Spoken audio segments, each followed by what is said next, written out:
Ang susunod na programa ay rated PG. Patnubay at gabay ng magulang ay kailangan sa mga batang manonood.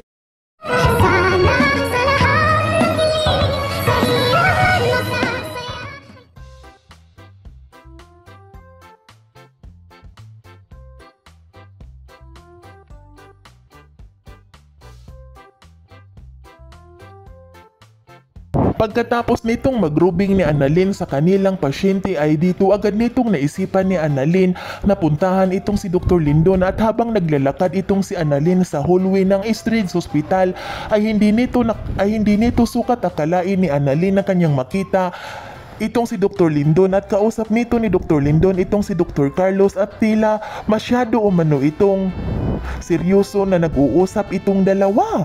Sa kadahilanan na napahinto itong si Annalyn at tinitingnan nito ni Annalyn itong dalawa, at nagtaka itong si Annalyn kung bakit umano seryosong-seryoso itong dalawa, kung ano umano ang pinag-uusapan nito. Samantala, agad naman din itong hinanap ni Lynette itong si Dr. Carlos dahil mayroon itong papirmahan kay Dr. Carlos, ngunit hindi nito sukat akalain ni Lynette ng kanyang paglabas patungo sa opisina ni Dr. Carlos ay kanyang nakita itong dalawa, itong si Dr. Lindon at si Dr. Carlos, na tila seryoso umano ang pinag-uusapan, at para umano itong maamong tuta itong si Dr. Carlos na napasunod umano nito ni Dr. Lindon. Ngunit ikinabulagta nito ni Lynette nang magsalita itong si Dr. Lindon at sabihan nito ni Dr. Lindon itong si Dr. Carlos kung gusto na ba umano nito ni Dr. Carlos na isisiwalat ang kanyang sikreto, sa kadahilanan na hindi rin nito napigilan ni Lynette ang kanyang sarili, at agad naman din itong nagsalita itong si Lynette at sinabihan nito ni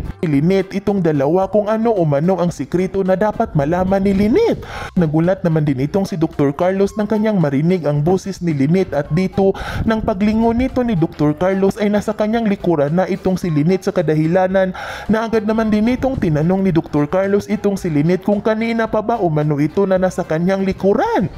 At dito agad naman din itong sinagot ni Lynette itong si Dr. Carlos na kakarating lang umano nito ni Lynette dahil hinahanap umano nito ni Lynette itong si Dr. Carlos dahil mayroon umano itong papipirmahan, ngunit ikinagulat umano nito ni Lynette ng kanyang marinig at makita na seryoso umano itong nag-uusap itong si Dr. Lindon at si Dr. Carlos, at narinig pa umano nito ni Lynette na mayroong sinasabi itong si Dr. Lindon kung gusto na ba umano nitong isisiwalat ni Dr. Carlos ang kanyang sekreto.